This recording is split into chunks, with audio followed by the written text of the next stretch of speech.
Jason Keilman's experience. I'm your host, Jason Keilman. Our guest today is Susanna Keilman. Susanna, are you ready to be great today? I am. Susanna is a former U.S. Air Force medic, twice deployed to the Middle East, with 22 years at a successful career in healthcare and strategic partnerships in biotechnology and clinical research. She is the daughter of a first-generation Korean immigrant and World War II and Korean war veteran dad. She has an MBA in healthcare management and master's in political science. She serves as an executive board member for Women in Bioscience, is a member of the American Legion Post 53, and Steilacoom Kiwanis. Hope I said that right. In 2021, she lost a race for Dupont City Council, and in 2022, lost to the incumbent for the state representative in the 20th district in the state of Washington. So then, thanks for being here today. So first, what do you do for fun? Thank you for segueing into fun first after 2 campaign losses.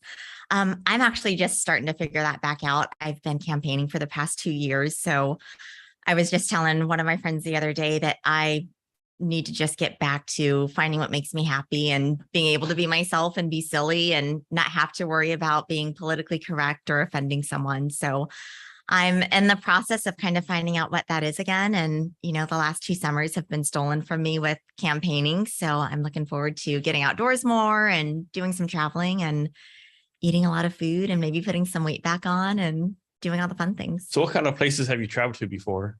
Oh, so in the military, I was super fortunate. I grew up being a military brat and we kind of lived all over. But then when I joined myself, I was able to go to Spain. I was also previously married to it. So most of that time was overseas, living in Germany and living in Korea and obviously being deployed to the Middle East. And I love it because when you're stationed overseas, everything is a 30-minute flight, 2-hour flight. So living in South Korea, that was pretty awesome. What part of Korea are you in? Were you in Seoul? Seoul.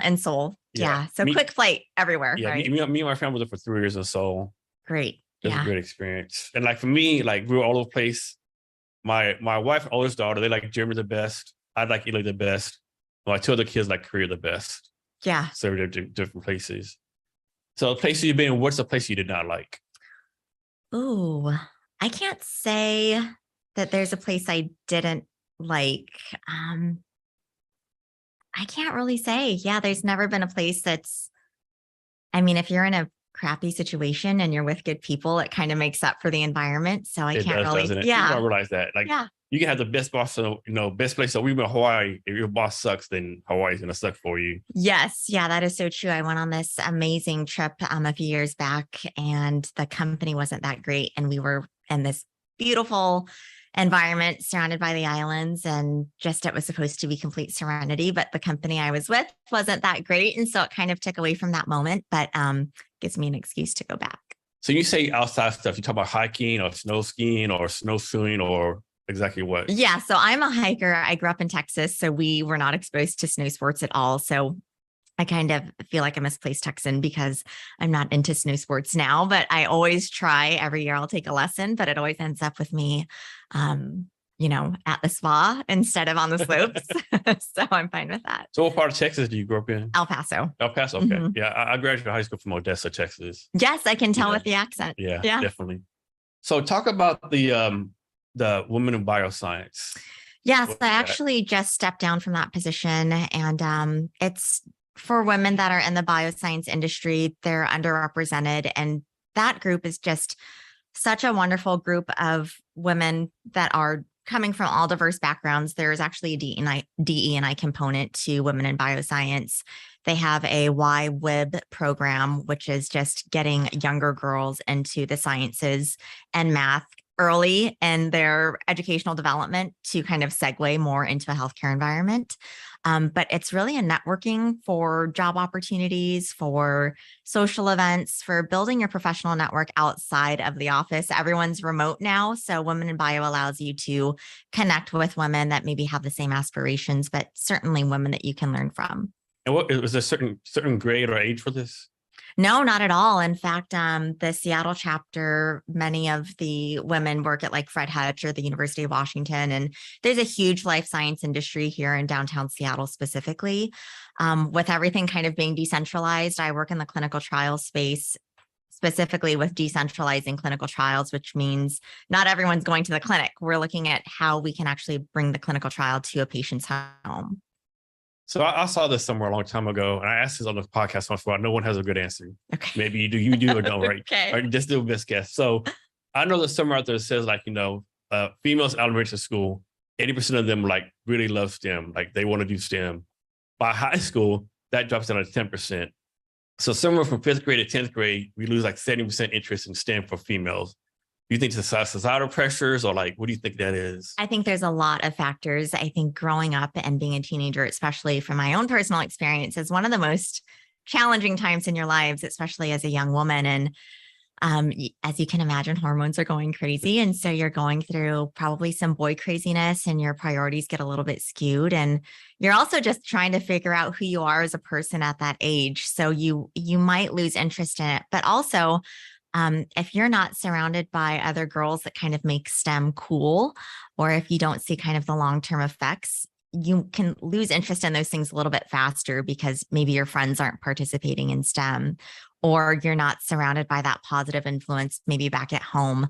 And STEM is so great, not only because it provides you with the foundational core of what you need to get into the life sciences or health or technology field, but it's really exposing you to other women who have common interest, or you're just kind of synergizing off of even your differences that you have with other young women. And I think societal norms also play into that. That's just my best guess. I don't know if that's the proper answer for what's going on everywhere, but I think it also has a lot, coming out of politics, I'm sure. State funding into STEM programs is extremely important. And I really hope that that's a priority for the urban areas that are underfunded. But for the areas that it is funded, I certainly hope we can keep that going. So from your time of women in bioscience, did you see that females are drawn to a certain type of STEM? Like most go to engineering, most of science, like, do you see anything along those lines? It's all over the place. The core classes, of course, the math and the science. I think for the biotech space, which is what I'm in, the pharmaceutical industry, it tends to be women dominated, which is quite interesting because we're still underrepresented in the life sciences field as a whole. But I think the majority of the women are in the life sciences field, which is pharmaceuticals. And the Women in Bioscience, is that a nonprofit? I actually don't know. That's a good question. I do believe they are a nonprofit organization. And that's a good segue into checking out the Seattle chapter of Women in Bioscience to get more involved. They have open houses all the time, so you can certainly go. And I believe they are opening it up to, it's obviously called Women in Bioscience, but we obviously work with our male counterparts all the time. So I believe our open houses are something that we work with men. And one of the women that's in Women in Bioscience was actually saying she has had really great male mentors as being a woman in bioscience versus how she's fared to her female colleagues, maybe because it is so competitive, and women, sometimes we can be very nasty to each other. And so sometimes our mentors come from the most. You said it, I didn't. Yeah, I will straight admit that. That is, I don't think that's a secret. And that's probably a whole another topic on feminism and what that actually means. But yeah. So one thing that's kind of like interesting nowadays, like I know a lot of females who say they're mentors of guys, and a lot of guys who are saying they're mentors actually females. So I think it's an interesting dynamic going on right now. Yeah, for sure. And I feel so, with the Me Too movement, I think there's a lot of men that are scared to talk to women. And there's so many things that used to be normal that aren't normal. Granted, most of those things are justifiably things that needed to change. However, I think now we have this effect where men are completely scared to talk to women in general, and that's in the office and outside of the office. But with that being said, some of my best mentors are men, and they have treated me with nothing but respect. And I do have strong women that I work with, obviously, that I admire. And I'm proud to call a lot of those women my friends, but we all do talk about how the cattiness does exist because it is so competitive. So with that being said, if you kind of keep the big picture in mind, I think you can set aside that we're all professionals. Yeah, I know my time in the military, I mean, it's like, this is my experience, like when a female's in charge, she'll destroy other females, right? Every single time. Like, we were like, man, like, it's almost like the female, we were like, I had it hard to get here, I'll make it for everyone else. And we could never understand that from a guy's point of view, right? But every single time a female, they're in charge, guy who we kind of get breaks and all, the females, yeah, they get other females no slack to beat them. Yeah, and that's actually a good point. So I have a couple of friends that have sons and daughters, and my mom being Korean, she's raised her three daughters to be, she was a nature versus nurture person, not nurture versus nature. And so she raised us with like this bamboo stick was our discipline, and we would come home, and if that bamboo, it was actually a spoon. If the bamboo spoon wasn't there at the front door, we knew one of us was in trouble. And we all would look at each other like, what did you do? What did you do? And none of us knew what was going on. And sometimes I think my mom just did it to keep us on our toes. But my friends that have daughters, I noticed that they look at their sons differently from their daughters. And I asked one of my friends, because I started to see it was a common theme. And I said, Nikki, what's the difference? Why are you so much harder on Annabelle than you are on Ben? And she said, because I know Annabelle's going to have it harder in society. She's going to have it tough. And I don't want her to be so sensitive to where that she's experiencing something in the real world and she's not prepared for it. So I'm giving her tough love. And it's hard to watch, but I'm also listening to it. And I'm like, man, I could totally resonate with that. So if someone joins Women in Bioscience, what's the benefit of it? What do they get out of joining? Yeah, I think it's mainly the networking aspect. We are able to kind of have industry knowledge before it gets to a press release. And a lot of some of what you read in the press release, or a lot of what you read in press releases, are for investors to know that you are doing your due diligence with the money that's been invested in your company or your clinical project. And with Women in Bioscience, there's a lot of the behind the scenes action that takes place. So we're able to tell each other like, hey, I know someone's going to be going to a different job or getting promoted soon. There's going to be an opening here. You should apply for it now or get your resume together now. So we really do look out for each other and try to provide each other with a professional network and career opportunities before it hits LinkedIn.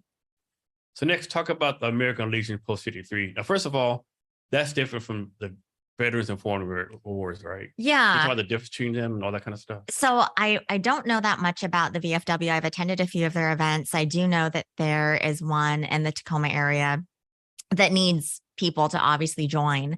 I know that the American Legion does more community events that are focused on helping out everyone, not just people that are veterans of the armed forces. So from the perception of being a Legion member versus a VFW member, is it seems to focus more on the community versus the veteran themselves. And I'm sure the VFW does community events as well. In fact, I had the opportunity when I was campaigning to go speak at a few of those. I know the VFW, I know more, they used to get a lot of criticism for like being like a old, stodgy Vietnam War veteran, 55-year-old white male, not wanting to reach out to the younger generation. Is that still the case, or is that getting better at that, or Yeah, that is actually not the case. And I think it's because you don't have a choice. I mean, there's it's funny when I go to Home Depot, there's those couple of parking lots in the front that say like veterans only. And I always want to park there, but not for the reason that, I deserve to be there because I'm a veteran, but I always want someone to say something to me because I don't look like I'm a veteran. And so there's a lot of people that have served that don't look like that stereotype anymore. And so you see the younger population starting to park in those parking spots now. And just because someone doesn't look like a veteran doesn't mean that they didn't serve, obviously. And during the global war on terror, the standards, of course, the demand was so high that they did lower the regular standards to accept people into a lot of programs. And so you have a lot of, I won't say this, but I'll digress off of that one specifically because I don't want to take away from the core of this specific group, but you have a lot of people that did get in that probably shouldn't have gotten in under normal circumstances. But yeah, the VFW, now you look at it and it's so diverse, and that's the way our military is one of the most diverse organizations in the world. And I think we're now truly starting to reflect that. Did you ever meet Daniela Young? No. So you know what I'm talking about, right? I don't know. So she wrote the Susan here about while ago, Bunker Labs, served in the military, wrote a book, whatever. And she did a blog post one time where she parked somewhere in the veteran space, and this old guy walked over and said, I remember she served like 8 years as a military intelligence captain. And this old guy told her, tell your husband I said thank you for his service. And That's she said she surprising. just lost it. She Yeah. said she felt bad afterwards because she probably didn't mean anything. She said just lost it. Like, Yeah, for sure. And when I was married to the military, people would say, oh, thank you. Thank your husband for his service. And I'm like, oh, I served too. And people don't mean that in a negative way. They just don't know. But I truly think, especially with Tulsi Gabbard being a veteran and being in the political eye, having that female presence more and having the military population really be a great visual for what the general population looks like is really a wonderful thing to see. And I think it sheds light on more of the minority population, and to their credit, to get the acknowledgement that they've deserved the whole time. And you always tend to hear the negative aspects on the failures or the statistics on crime. But I think we need to start highlighting the accomplishments, especially because so many of those stem from having a military foundation or growing up in the military. I know you remember this meme, which is this event that Carrie Judah put on, the women's aviation. Yeah. I never forget the woman, retired Air Force colonel, 35 years in the Air Force, like 20 years as a senior person on this Air Force base.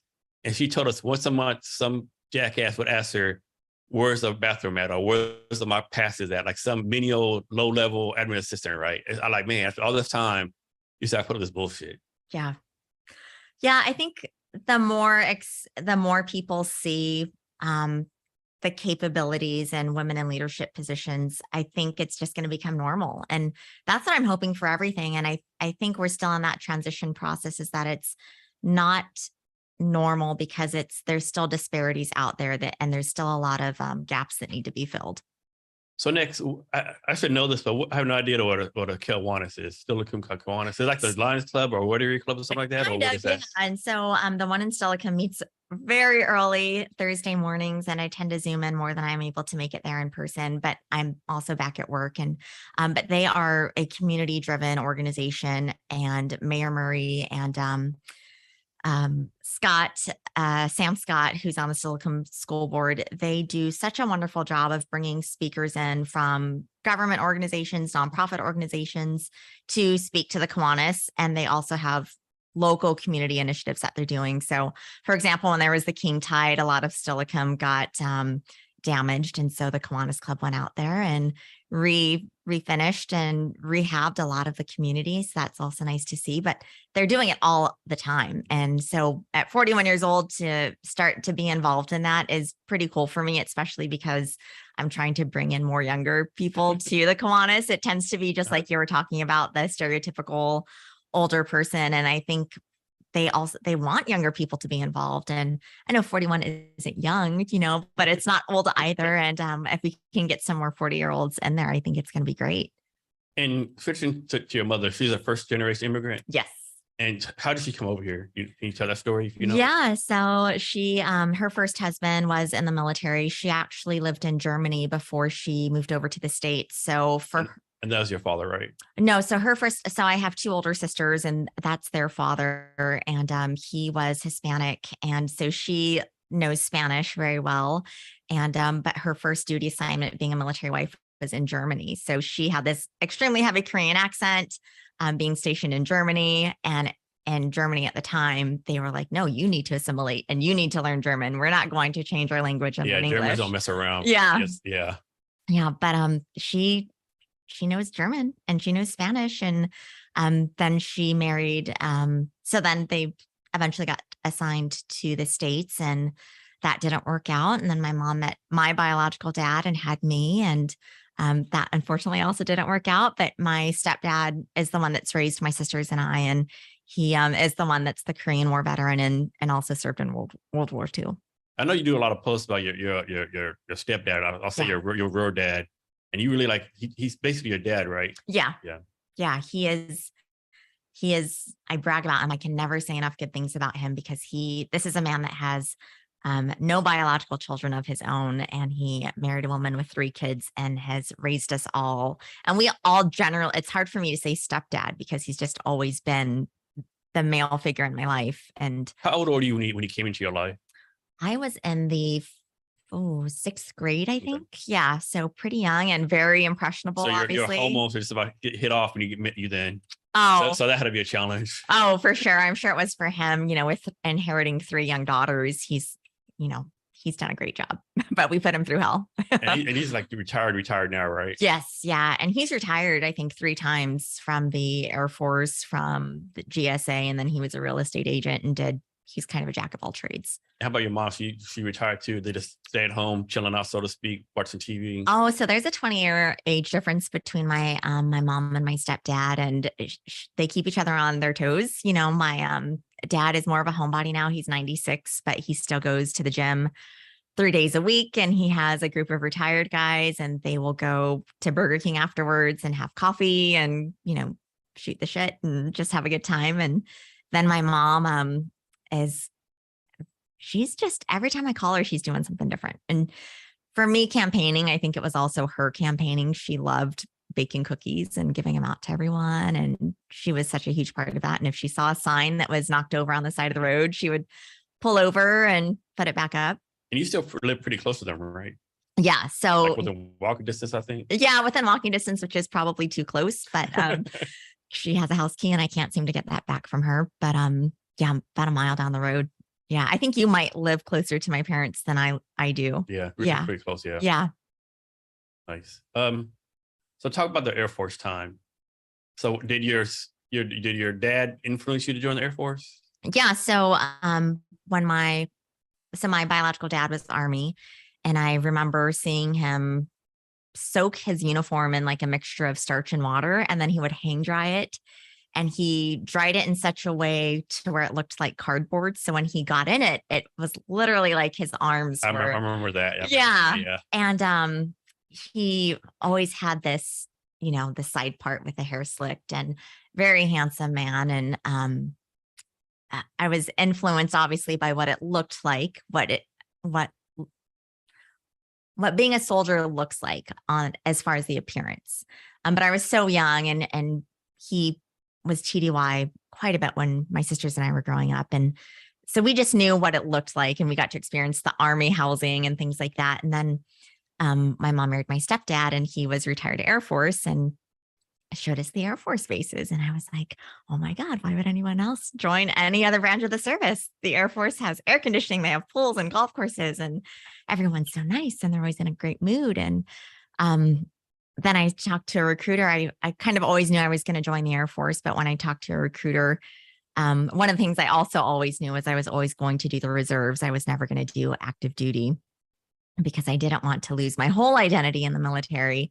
But with that being said, the unit that I was a part of had plenty of volunteer opportunities to deploy. So I did get to experience active duty life for probably about a period of maybe 2.5 years. And crazy thing is I end up marrying a guy in the Army anyways. So I reverted back to, I guess, old habits. But yeah, I loved the Air Force. It is probably the best thing that I've ever done with my life. And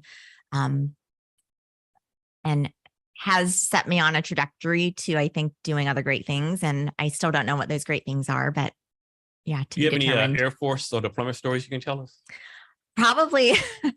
If you were in my inner circle and we weren't on this podcast, I'd tell you a lot, Jason. But just from being a medic, I think the best thing to share with people is that not everyone walks away from their deployments with a horror story or a PTSD story. And I say that because I really want people to believe that the military can be a good thing. And it's so unfortunate that there are people that are suffering from PTSD and a physical trauma and mental trauma that you can't see.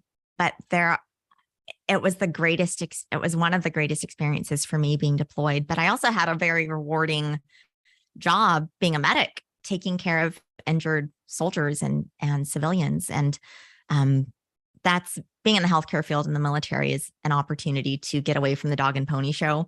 Nobody cares that you're a general. Nobody cares that what your rank is or how many medals or coins you have. They just care, like, my leg is blown off. Can you put my leg back on? Or am I going to survive? And that really just breaks it down into what's the most important thing. And so I've seen, with my ex-husband being in the military, he was special forces and he was also a physician, but he also had to do a part of that dog and pony show, which, in my opinion, being out of it and also being a reservist, there's a necessity for the dog and pony show. It's the purpose of being in the military is to always be ready for war. But also there's a lot dog and pony show and politics as well that gets in the way of doing the right thing or doing the right thing the most efficiently and the most efficient way possible. So that's the part I don't miss. But overall, my experience was awesome. Yeah, dog and pony show, definitely if you're officer too, that's dog and pony show. So like politics, obviously, that's ridiculous, right? Yeah. So I always knew the Air Force was like different from the Army, but this is when this happened. I knew, okay, this is totally different, right? So we were enjoying some kind of exercise, and some Air Force people came, right? And we put them like, Army billeting, right? These jokers moved off base in the German hotel because our living standard not to their standard, right? Yeah. They were like, well, we live there. Like, what's going on? They're like, no, Yeah. This is not to our standards. This is not acceptable to us. And they got TDY to live off base. They got the hotels, the rental cars, everything. Yes. And this is like, oh man. And this what did I do wrong? Exactly. And this is a known thing. And it's so funny to talk to people that are in different branches of service. And that's one of the first things they say is how good the Air Force has it. And to give you an example, and this is not to brag, but to give you an example of how different it is, I would work the night shift in Iraq, take care of the soldiers. I'd get off at like 7 a.m. and I'd go swimming in a Olympic-sized pool. And then I'd go watch a movie in a world-class theater. And then I'd go eat chow from steak and lobster that was flown in from Ramstein. And then I'd go to sleep and do it all over again. And I think our weapons were locked up in the conics the majority of the time. And anytime the Army would see the Air Force with our M16s, they're like, you're wearing that like it's a Louis Vuitton. Like you're wearing it like it's an accessory. And we would just get so much crap for actually having our weapons on us. But being a medic, you're not supposed to be combative. And I even felt a little weird having an M16 because I was like, what do I do with this other than my qualification shooting that I have to do? I was a medic and I wanted to take care of you after you got shot. I didn't want to be the one doing the shooting. Yeah, and just the mess hall, like Army mess hall, like no wonder people in the military spend like half their paycheck on food, right? Because they can survive. But Air Force mess hall, oh my God, like fine dining to its best, right? Right. Well, you probably still notice it now with JBLM being merged. It's it used to be like the good PX or the bad PX, and the good PX is on the Air Force side, and the bad or the second, I guess, PX was on the Army side. And so now you've kind of seen the whole base kind of step up the standards, but quality of life is so huge to morale and the military deserves to have the best. And sorry, but if they want to go TDY and have air conditioning, where to go. It's not about that. For sure. So next talk about your current role. You're in bio healthcare, right? Yeah. And mainly clinical research? Yeah. So I've spent about the last 18 years in clinical research specifically, and it's opened my eyes to so many things. I think the biggest thing is the disparities in healthcare that still exist. There are so many people that rely on clinical research as care, and that just means that they either cannot access primary care or they have tried primary care and it just hasn't worked for them. And standard of care is always improving. And that's what clinical research is for. Pardon. And people don't realize for every drug that's approved, there's thousands of dollars, millions of dollars, and millions of drugs that don't get approved. So to make it through the clinical research process is a huge deal. And I think COVID, put some doubts in science, and there's people that question the clinical research process now. Is some of it's very valid, but to the studies that are going through that are valid and that are continuing to look for other ways to cure cancer, to look for other ways to treat mental health, dealing with non-traditional methods such as, hopefully legalizing shrooms to treat mental health and PTSD, and the actual medical component of the mushroom, I think is going to be huge for our PTSD population or anyone suffering from any traumatic event. I could make this up, but I think I read somewhere where like, even when a drug gets approved, like 25% of them will get disapproved later on because stuff comes out later on or something happens and they actually take stuff off the shelves. Yeah, I don't know the exact statistic, but clinical research is basically always trying to either replace what's currently out there or be something to prevent something from happening.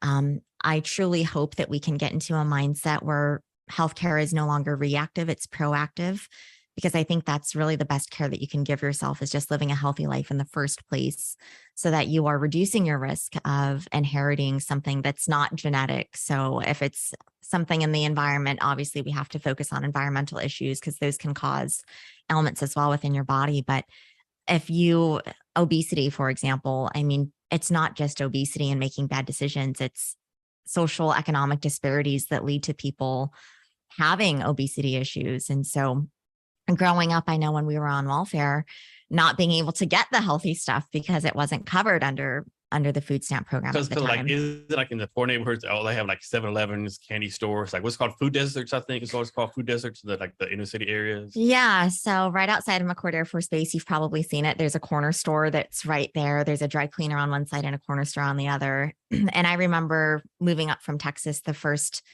thing that I learned about at the corner store was something called JoJo's. And JoJo's are just the potato wedges. And it's anything on the rotating metal sticks, right? So hot dogs, JoJo's, chicken wings, deep fried something that's just rotating there. But yeah, it's not healthy stuff, but they accepted food stamps. So I got it.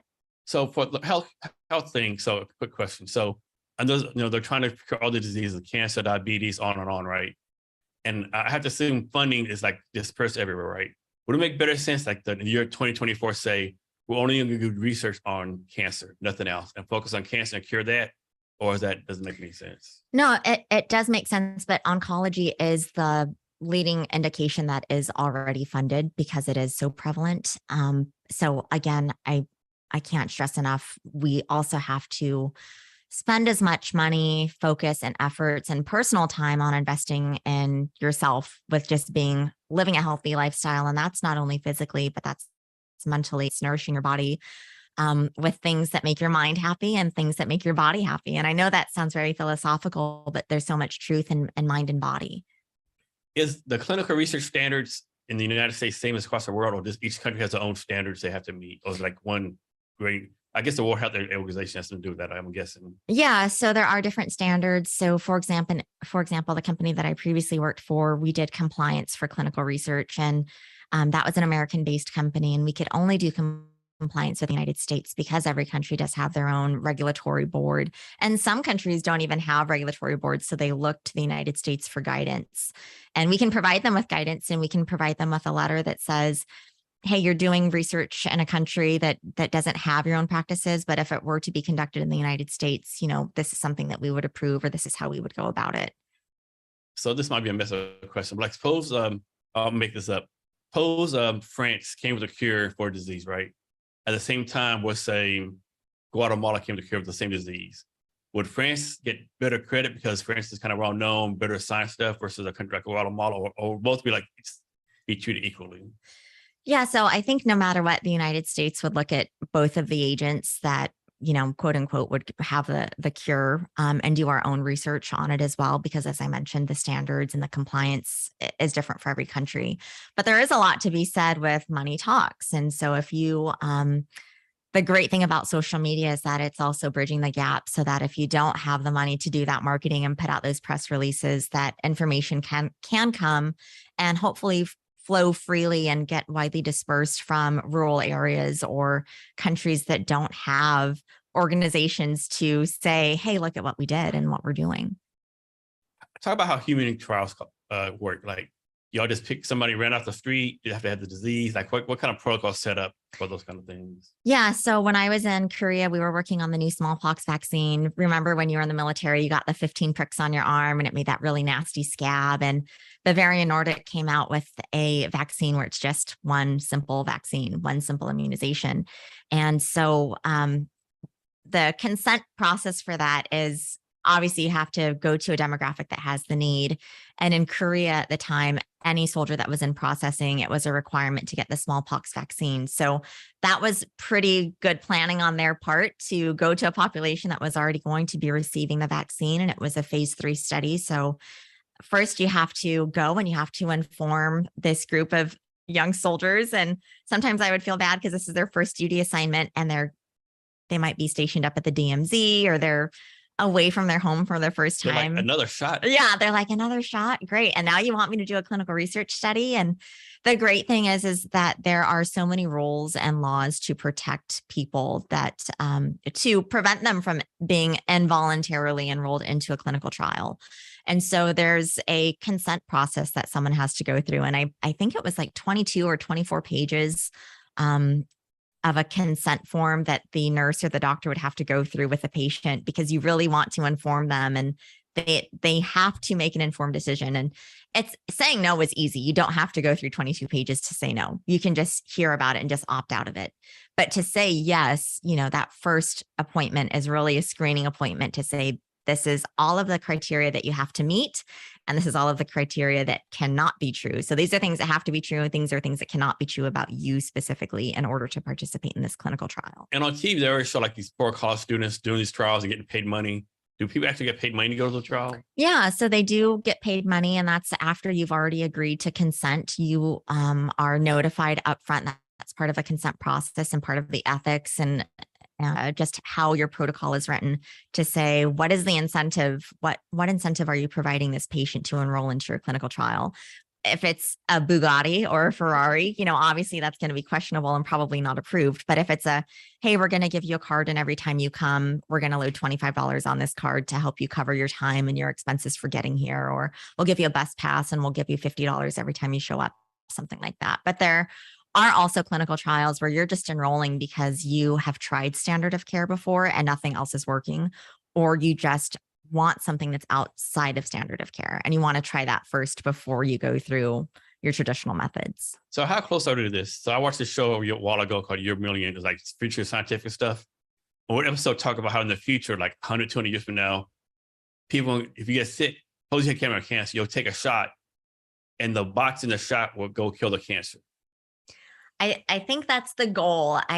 There's a specific pharmaceutical company, and I think they're based out of California, that a couple of years ago they were working on kind of a one shot fits all immunization for all kind of viruses. I have lost track of that, so I don't know what the status of that is. I don't know what the future holds, but I will say that clinical research is the first step to get there. Because you have to make sure that it's safe. You have to make sure that you're doing it ethically and morally right, and that the patient is informed every step of the way, and that you're not doing harm to the patient. And if the patient is potentially going to be exposed to that harm, that they are aware of all the potential side effects that could happen if they participate on a trial. From your point of view, what you can see from your little, what do you think biotech's in being 5-10 years from now? It's always, biotech is not going anywhere. We always want to improve, right? We're always striving to do better in a shorter amount of time. We're always striving to prevent diseases or eradicate diseases. So I don't think it's going anywhere. The technology is pretty amazing. If you look at all of the apps that are out there that connect to your watch or the ring and can monitor your sleep cycles and your breathing patterns and your heart rate. All of those things are amazing. All of the knowledge that we have now, you can look back on retroactively and use that data to segue into other clinical studies or to segue into a different hypothesis to improve and advance science. As far as your own career in biotech, what's the future hope for you? Like, you're going to be like a VP or something, or how do you see that moving on for you? I don't know. I'm very fortunate right now. I have such a wonderful job, and I have such a wonderful group of people. And this is the first time I can say that and really, really mean it in my civilian job. And that's not to say I haven't had good people that I've worked with before, but with my current company, I genuinely appreciate and respect everyone that I work with, and that's top down and down up. There's so much to learn in the biotech space. And so I feel like it will happen naturally wherever I'm supposed to be. If it's the C-suite, that's obviously great, but I really want to focus, coming out of politics, I really want to focus on how I can continue to give to my community, because now I don't have the dog and pony show that's guiding me. It's really me guiding myself. So what kind of background does someone need to get into biotech? I'm guessing a science degree, any niche degree? So actually, it's quite interesting because I don't have a science background. So I was a medic when I was in the Air Force, and then I have a bachelor's degree in communications and marketing, and I have an MBA in healthcare management, and then a master's in political science. And none of that has to do with, I've never taken chemistry 101. I've never taken the lab classes. So it depends on if you want to have a clinical background, you obviously need those STEM classes. But if you want to be more on the operation side, you just need to have a basic understanding. And the great thing about pharmaceuticals is that there's always entry-level jobs, and it's mainly on-the-job training. So you can start off by joining an organization such as Women in Bioscience and not have any type of healthcare background, but have exposure that way, get those on the job kind of training, entry level jobs where maybe you're just a secretary or maybe you're just an admin person. And then you slowly start to learn a little bit about the roles.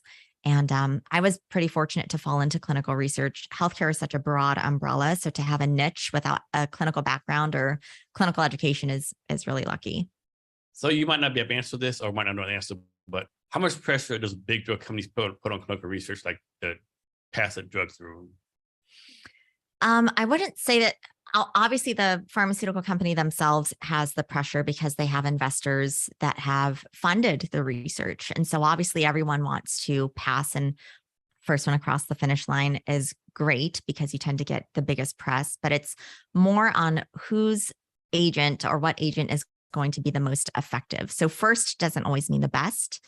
And I think we saw that kind of out of COVID with the different vaccines that came out, and the different side effects from each vaccine.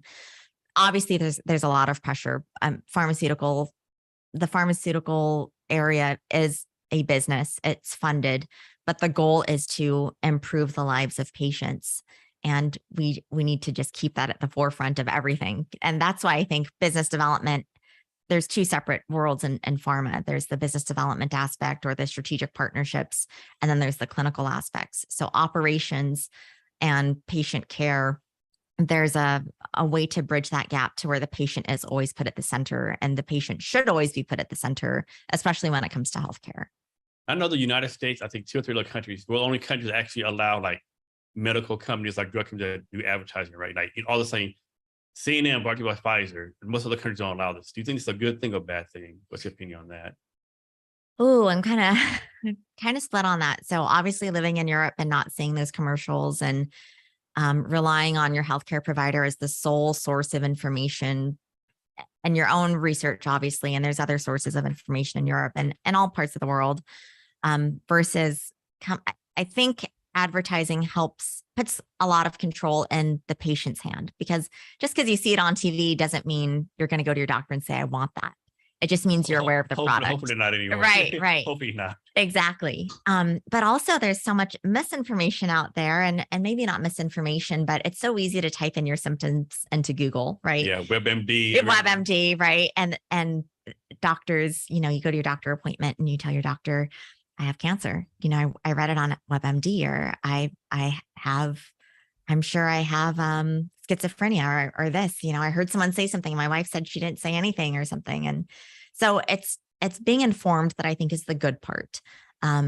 Obviously the bad part is the reputation of it, right? Like the more you treat something like a business, the more you take away from the credibility. You see the same ad like 5 times in 2 hours. Exactly. Like, come on. Yeah.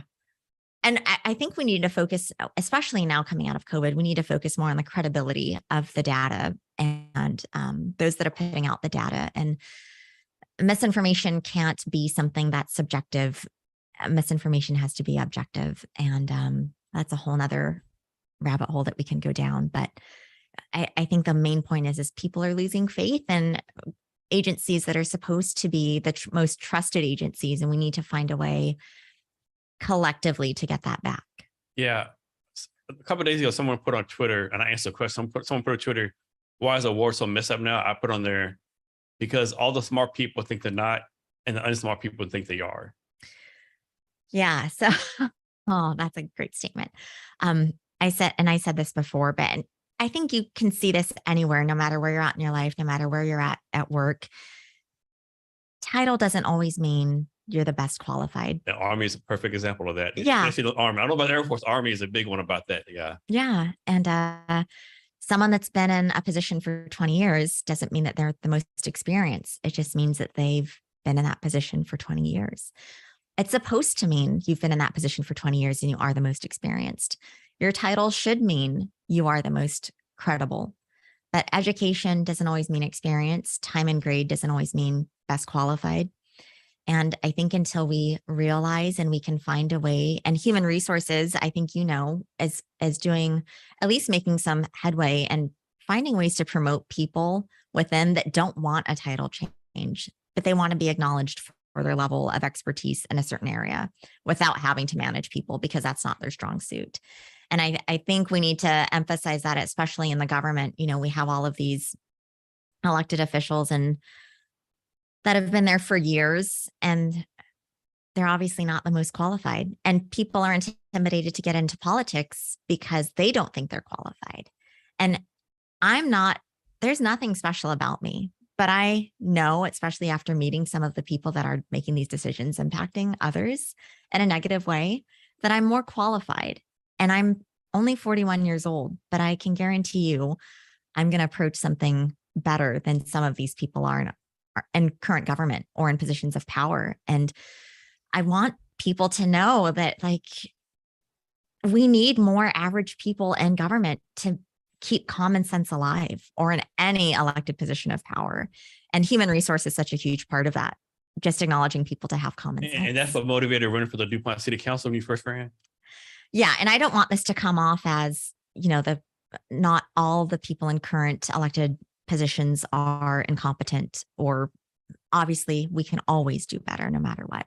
But when I ran for Dupont City Council, it wasn't because I was running against anyone or any specific thing. I was just running for Dupont City Council. I wanted to serve my city, the city that I lived in. It's a city that has 70% veterans or military affiliated population, and the other 30% is not. But I wanted to serve a community that I lived in, and especially working from home, I was like, I'm spending so much time here already. I need to give back to my community. So Dupont has maybe 10,000 people in it, third retired military, third active, third, like we'll say, Briggs of Beans. This is how low down, good, dirty Dupont politics is. I'm gonna let Susanna tell the story. I know she knows what I'm talking about. I think I might know what you're talking about, and maybe this pertains to Facebook a little bit. No, when somebody called you ex. Oh, yes. Yeah, I still can't believe that. So my Dupont. Yeah, so I was running for Dupont City Council, and someone called my ex-husband. Thank God we're on great terms, and we had a very amicable divorce. And they called Dupont. They called my ex-husband, and they said they were basically trying to get dirt on me. And my ex-husband said, Susanna's the most qualified position. She's the most qualified person for that position. And if you're trying to get dirt on me, it's not going to work. And he just hung up on them and called me right afterwards and told me what happened. And I'm like, man, is there some benefit to being on Dupont City Council that I don't know about? Like, I know, right? Do you get a Bugatti? Like, I don't know what is. It's like you don't believe, but if you live in Dupont, you believe it because you see the politics and the Facebook groups and the nastiness going on. Like, for sure. This is Dupont. Like, it's not like it's New York City or it's craziness. Yeah. And that's really sad, because it's so much easier to talk about someone negatively through the filter of social media. And it would always make me laugh because I would see these people in person, and they were so nice to me, and like nothing ever happened. They had both faces on. Both faces on. Both faces on. Yeah. And it's such a shame, but I don't have the energy, and I didn't have the energy, and I'm really trying to refocus my energy on just investing in people that do have positive intentions. And I think some of the problems that we have in our current government is that you have good intentions, but you go about it the wrong way, or you don't follow the thought process all the way through. And you do that because you're surrounding yourself by an echo chamber. And if you get out of your echo chamber, you can see all of the gaps that need to be filled. And I was just talking about this last night to a group of Republicans about how we need to get out of our comfort zones and into the community, because if Republicans did a better job of exposing ourselves to the community would see that they're being exploited by a lot of the people they think are supposed to have their best interest, but don't. So why did you decide to run for Dupont City Council? What was your main reasons? Yeah, I just wanted to serve. We were going into it. I have always worked remote, but especially during COVID, I was really at home, and I live in Dupont because my parents live there, and my parents are older, and I will not put them into a nursing home. I will not put them into any type of assisted living if I'm able and capable to help them myself. I just wasn't raised that way. And that's not a martyr statement to anyone who does do that. But for me, it's just the way that I was brought up. I want to take care of my parents. And so I live very close to them. As a consequence, though, there's not a lot going on in Dupont. And I wanted the best place for your single, regardless of your age. Exactly. And I wanted to bring more to Dupont. And not everyone is military affiliated. And people have the assumption that if you have access to the base, that you want to go on base for everything. And that's certainly not true, because the last thing you want to do when you get home and you take off your monkey suit is to go back to the place where you were wearing your monkey suit. And I'm just thinking, like, great, I said monkey suit. I'm going to be called a racist now, but your uniform is what I mean. And there's not a lot to do on base that's fun. A lot of, the military is work, and you have to have a separation from the military to fun.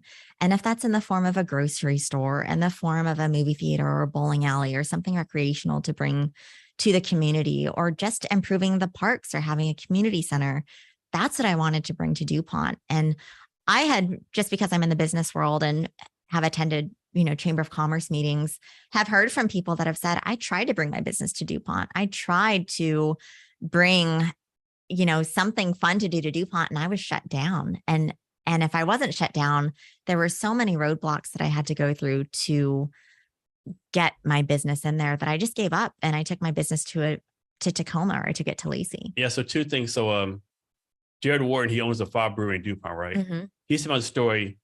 He had to get the mayor, what's the name, Mike Courts back then. The mayor, Mike Courts, had to get personally involved to get all stuff down. If the mayor would have got involved, he would be in business right now. There's so much hassle. And then, I don't know, there's two, but more than one person said this. If you want to lease a place downtown, their rate is the same as downtown Seattle. Yeah, it's insane. And as you know, a lot of the military receives BAH for housing. So it's a set rate that determines the type of housing that they can get. And they're really not making that much money. I don't know the last time they got a cost of living increase. I don't know when the last time a raise has been done. But with inflation, especially, and the cost of food increasing, you have less money to spend on fun things. And the debt is going up like crazy. And people also don't realize that consumer debt is increasing, but our economy is good. How can that happen? Yeah, 2 + 2 is not equal to 4. Exactly. And so people don't realize, in order to really be business friendly, if we are a community that wants to provide for the military, there's so many military spouses that have wonderful business ideas. There's so many retirees or veterans like yourself that have wonderful business ideas. And that needs to be affordable. And you need a segue in to get started before you can become profitable. And you got to test out your business plan for that first year. And then you got to identify things that need to change, and you need to be able to change those things to keep yourself profitable. You're not going in business to fail. You're going in business to succeed for the longevity of it, not just until your lease runs out. And if lease, or the cost of your lease, is your biggest negative or your biggest threat to your business, there's a problem. And anyways, that deterred so many business owners. They were like, why would I come to Dupont when the population hates us anyways? Yeah, there's so many businesses downtown. It's like, for example, do you ever go to Brewski's? Yeah. I can't believe they closed down. I know, they had really good pizza. Every time I went there, they were packed. It was lunch. I worked camp of the day, whatever it was always packed. Yeah. I still can't believe they closed down. Yeah. Like, I don't. Yeah. Frank Diaz owns Tin Hut Barbecue in Dupont. Excellent barbecue place. He is an investor in food trucks. He's going to start a pizza food truck. Forelli's. I just had Forelli's the other day. And to be honest, I think when Forelli's first started a long time ago, I wasn't a fan of their pizza, but I just had them again the other day, and they must have done something different, because I am such a huge fan now. And I was a huge fan of Brewski's as well. And Frank is going to have a pizza truck out with, I think, the Neapolitan style pizza, which is what I'm a fan of. But it's so sad to see businesses fail. It's sad to see the turnover. Especially the ones that seem like they're succeeding. Exactly. You understand, like if you go by, no one's ever in, okay, I get it. But like Brewski's had people there all the time. Well, and it's just the demographic. If you are investing in a business in the city of DuPont and you're paying Seattle prices, you expect to have Seattle traffic. Now that's not the case because so many businesses are closing down in Seattle because of crime and other reasons. But you want traffic that's going to bring revenue into your business. And unfortunately, we don't have that in DuPont because, one, we have a reputation of being an anti-business community. But also what people don't realize is those businesses are paying the majority of your taxes and keeping your property taxes from increasing. So we have to have a balance. I certainly don't want DuPont to become a central for. Yeah, we don't be Fife Junior. Yeah, we don't want to be Fife Junior. And that was another misconception is that, oh, Susanna wants to bring in more warehouses. No, I don't. I just want to bring in things that families and kids and people that don't want to get back into the uniform or people that just took off their uniform don't want to go back on base for. I just want to bring more amenities to our community so that we can see each other outside of the home when everyone's in a remote situation. And there's a small percentage of people there that kind of control the roost because they are a big voting population that want to keep DuPont small, and that's fine. And if I've learned anything, it's, you have to cater to those that vote.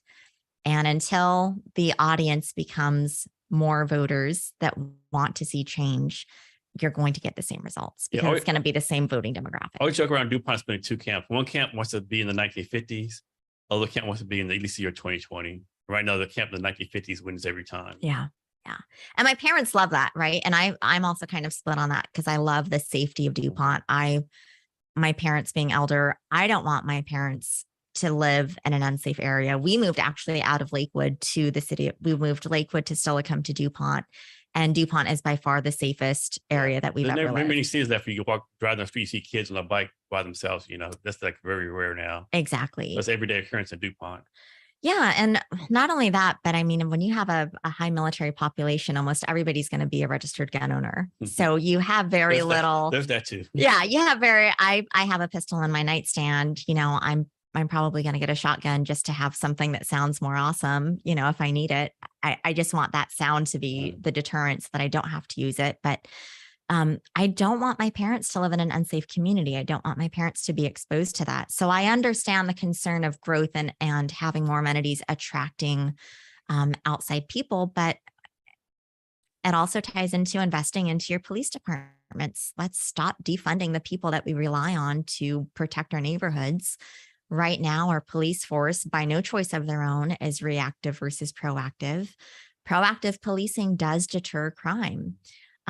It's not the solution for all crime. Crime still occurs because police officers can't be everywhere all at once. And you obviously have limited people that are on staff, but it's a balance and there's a way to do that balance. And I don't like the polarizing aspect of it has to be either or. It can be a balance, but we have to do it all. Literally all together. City, state, local and state officials have to work together.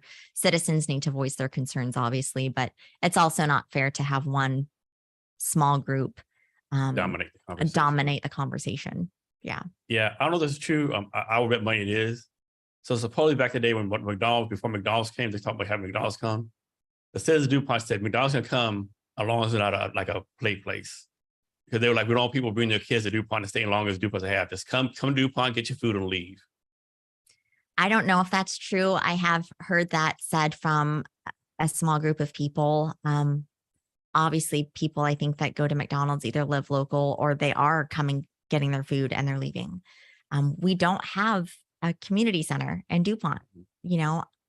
Obviously those things cost money, but there's not a lot to do in DuPont. No. There's the benefit of living in DuPont is that it is safe and that you do have families that generally are watching their kids and good family structure at the home. But my friend moved out of DuPont to Tacoma just to have more stuff to do, and it's like, I feel her pain and she has a family, but she's like, I just got home from work. I took off my uniform. I don't want to go back on base. I don't want to go to the commissary every time I need milk or I forget one little item. And we have an awesome Mince Mercantile is awesome. I love going there. And there is a monopoly, I think, that small businesses in our community can have, and we can structure it in a way to where we're not competing against each other. But we have to have the conversation. It's not fair for the small group to have the majority and control that conversation. And it's not fair to do it behind the guise of saying that we're doing this to protect our city. I know. One thing gets me too, like whenever like I-5 has accidents backed up, all the traffic goes to Steilacoom, the back way. People like always complain. I'm like, these businesses should be out there with signs saying, here, come take a break, because that's traffic. You might see you once in a month, right? Yeah, for sure. And like no one takes advantage of it, I don't think. Well, when you think about it, we have two main restaurants, Forelli's and McNamara's right there on the corner. That's just high visibility for traffic. But other than that, it would be great to kind of see a small business in there that's a restaurant succeed. If my mom was 40 years younger, there's no doubt that she'd open up a Korean restaurant there. We have sushi, we have teriyaki. And I mean, I would love to see some pho in there. I'd love to see a Dunkin' Donuts, but that's a whole nother story. Yeah. They're never coming to Washington, but things that can be franchised, but also things that just bring the community together, something that brings us out of our homes into the community. And, our city council does do a great job of hosting events. However, there is still a lot to be desired. One of my big pet peeves, people at Dupont, like people in Dupont, I'm overgeneralizing here. They're like, this is the best place for kids, but God forbid they become teenagers. Yeah. And they just want to get rid of them, right? These teenagers are out, like it's just like one time a few years ago, it's funny, it's not funny. So I guess for a Halloween prank, a bunch of kids, I'm assuming the kids, right, egg some cars, right? And these parents were on the Facebook, the police chief to interrogate other kids, bring them in, who did this. I'm like, dude, like it wasn't a drive-by shooter or nothing. Now, in these parents' defense, you throw one egg in a car. These jokers threw like a whole cart of egg at the one car. Yeah. So it was, yeah. Yeah. And now, I don't know how long ago that was, but if you think about how lucky are we to be able to call the cops on eggs? Yeah, exactly. Versus calling the cops on actual crimes. Yeah. And there's actual crime that does happen in Dupont. Mm-hmm. Crime still occurs in Dupont, not on the scale of the other cities in the district, but it certainly still happens. And there's so many other things that we can do to prevent crime from deterring. So like your cars at night. Yeah. Lock your car at night. And I mean, granted, everyone forgets, right? There's been a couple of times that I've forgotten, but yeah, during the campaign, my car got broken into, my neighbor's car got broken into. I called the non-emergency line because it's like, it's already happened. My life is not being threatened. And I said like, hey, at your leisure, if you can come and make a report, it would be great. Because I understand that there is a 10,000 population. There's 10,000 people in Dupont. There's other people that have more pressing things going on. I certainly don't feel like I should be the priority with that kind of crime. So going back to your Dupont race that you lost, what are some things you would have done differently? And would you think that would have changed the outcome? I think I would have, that's really hard because the woman that I ran against, she's lived in Dupont for such a long time, and people automatically assumed, and there was, I guess, some drama that involved her and the previous mayor, and I got the previous mayor's endorsement. So people automatically assumed, oh, you're running against her. It's like, no, I'm not running against her. We're both running for city council. We both want to serve our community. And it got turned to this me versus her situation. And I don't think there is any way I could have prevented that. I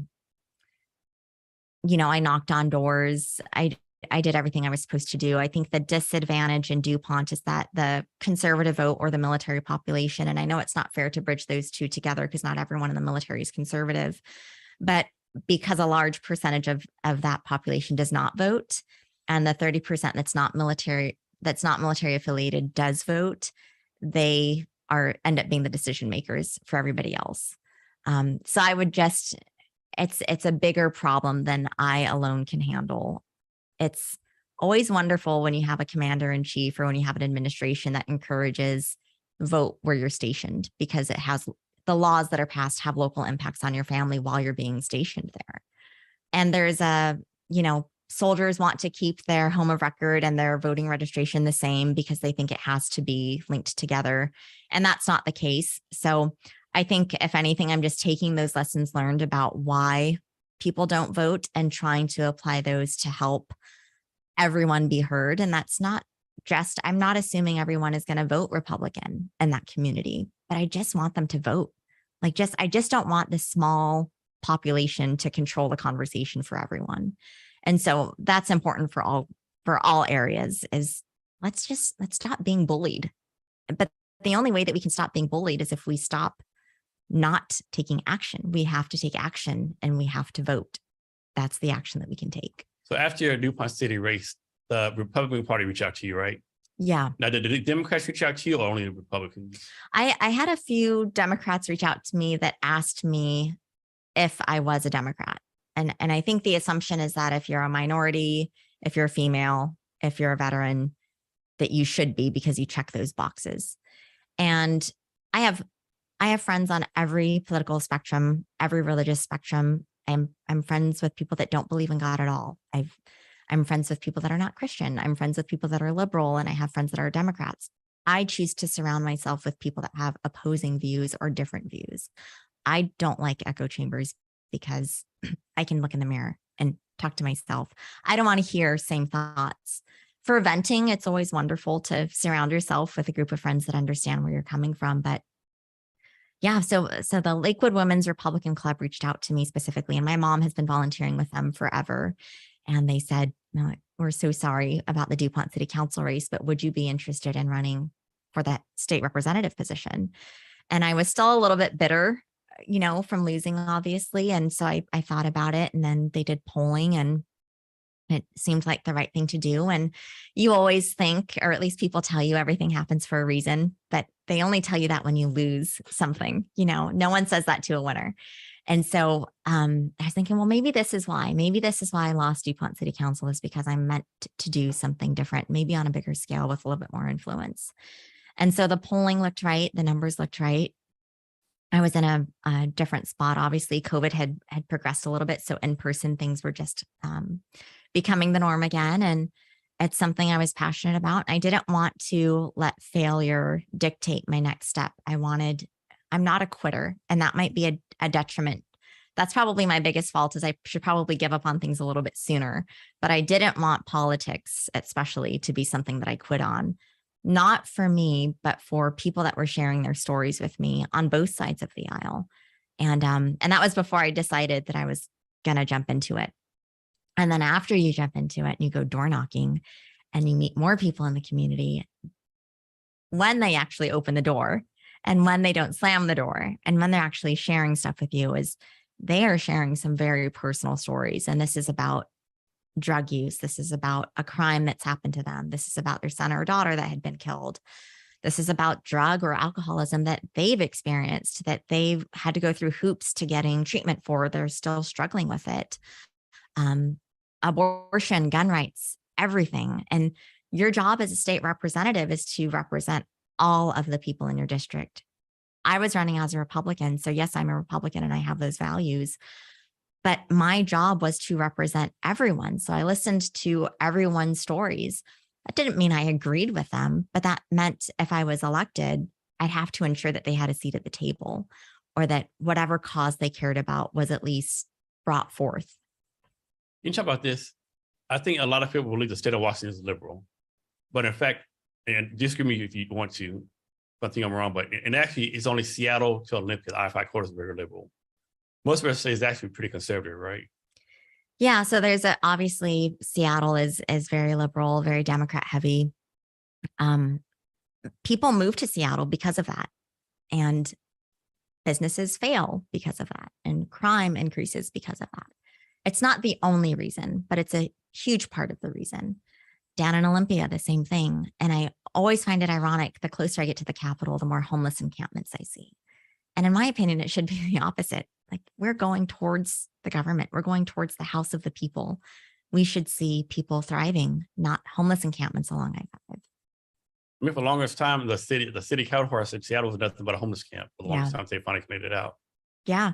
And you see it being down here in Pioneer Square. People like to post on Facebook, look at the before and after, before a homeless encampment, after, look at it's all clean. 2 weeks from now, is that homeless encampment back? Are we just putting band-aids on the problem? Are we just moving homeless people from one area to the next? And it's not really the encampment that's the problem. It's we need to do something to treat the core of why people are homeless. And some people are choosing to be homeless. They're choosing to be homeless as a way of life. We need to find a way to relocate them to an area to where they can coexist with society, but also not hinder with people that choose to have safe streets, not walk on drug needles, not walk on human feces, et cetera. You talk about the defunding the police before, which of course controversial topic. Yeah. My thing with this, like, defunding the police, like, I think they need more training, more money, more training, right? To train correctly. And so with the defund the police, one thing would get me, like, a lot of police departments got defunded and all crime went up. No one who said defund the police, let's have a way to fix it, right? It's like they almost disappeared. Yeah. So defunding the police you can see it on graphs. And I think I posted about this on Facebook, and it's a chart that I believe the Pierce County Council, or maybe it was the Pierce County police chief that posted it. And you see the policies that are impacted that either defunds the police or restricts their ability to do their job or not pursue. And then immediately, as soon as that law takes effect, you see the increase in crime. And that's personal property, that's assault and burglary, that's anything pertaining to what police can and cannot do. And when you defund the police, you are painting, let me back up. The reason why people wanted to defund the police is because of the actions of few. And those few should be held accountable to the fullest extent of the law. I am not excusing their behavior by any means. Those people need to go through the justice system, need to be held accountable. Those people do not have any place in law enforcement, nor should they ever. To play it back on what cops are exposed to on a daily basis, that does not excuse their behavior, but to play it back to be considerate of what cops are exposed to, especially in urban areas where they're being cussed at, spit on, stabbed, shot at, whatever the case may be. When they're trying to keep you safe, and you are shooting at them. And they keep coming back and they keep putting the uniform on, and their families say goodbye to them again every single day. And it's a risk, just like when you're in the military. You don't know if that's going to be your last day at war. You don't know if that's going to be your first and your last day at war. You just don't know what's going to happen. It's unpredictable when you choose to serve. How do we make the police more accountable? It's like the so-called the blue line they hide behind or whatever. Like, right. Yeah. Everyone needs to be held accountable by laws. And you touched on it with training. And so the reallocation of funds to go towards training is absolutely essential.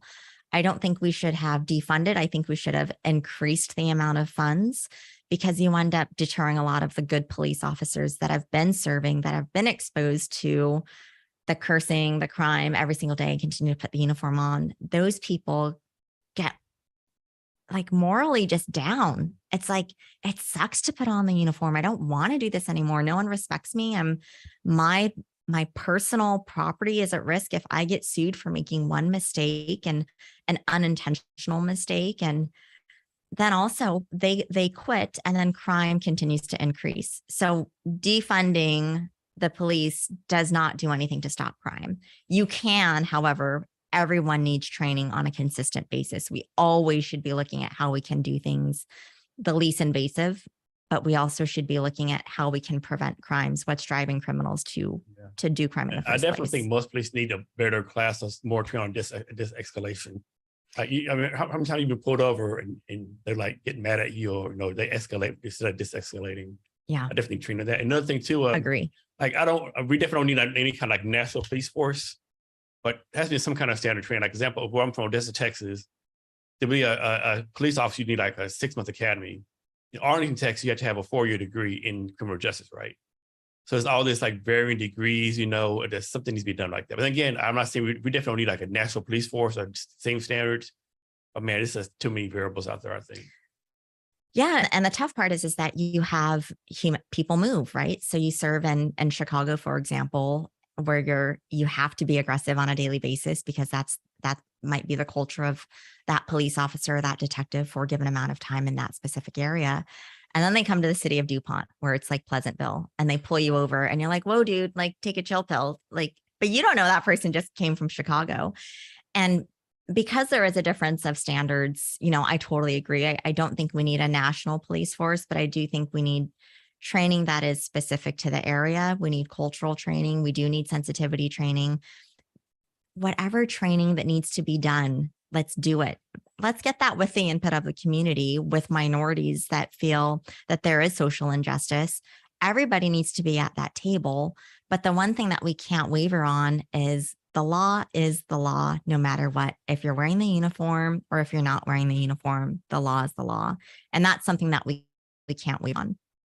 So for so you ran for the state district 28. Yeah. Unfortunately, that didn't go off you either. Right. Any lessons learned or anything you learned from that you do differently?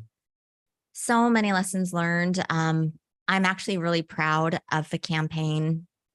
I'm proud that I had people on both sides of the aisle support me. Because I could be wrong. Didn't you get more votes for Republican than like in a long time? I got more Democrat votes actually than a lot of my Republican colleagues. But with that being said, the abortion issue after Roe v. Wade, again, these are things that were out of my control. And I talked about this last night on a panel that I sat on, is after Roe v. Wade was overturned, the Democrat narrative is that Republicans want to take away your right to women's health. Women's health means, that's a broad statement. Women's health is such a broad umbrella. And the tough thing is when you're in a blue state, you know that's not true. Like, I've never heard one Republican elected official or candidate say, I want to take away women's health, or I want to take away women's rights. I've never heard that said. But if there's one candidate in Kentucky or in a red state that says that, it gets blasted.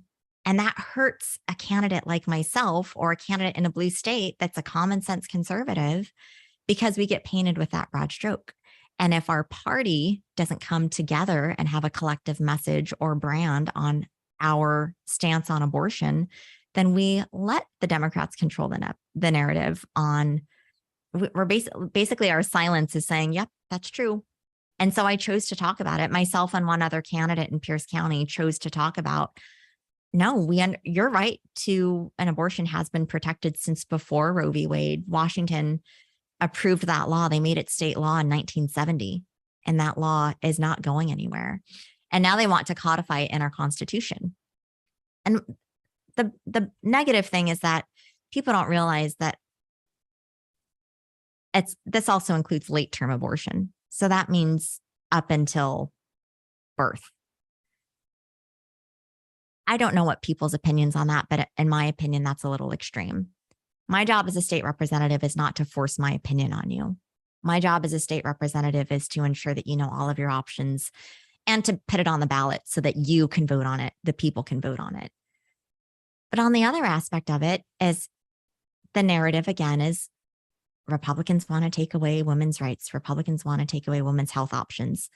That was just not the case. And a simple case of, even if it's medically necessary, they were saying that we wanted to take away your right to an abortion, which is not true.